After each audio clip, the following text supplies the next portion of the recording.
si Gasgas Abelgas nag-uulan. Okay. Tayo po ngayon ay narito sa Carmen Silang, Cavite. At narito po ay papasyal sa ating Hacienda Pineapple, pinyahan ni tatay. Pinyahan ni tatay. Okay, ganito pong kalaki, nasa ilang hektarya to, medyo malaki po to. Ito po yung bunga ng, aray, pinya! Ito po yung pinya, mga kapatid. Doon, banda raw, malakalaki. Aray! Ay, masakit nga. Hindi pala dapat pumunta dun. Masakit.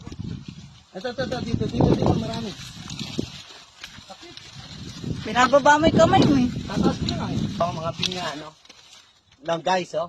Nakita niyo po, ayan, mga pinya.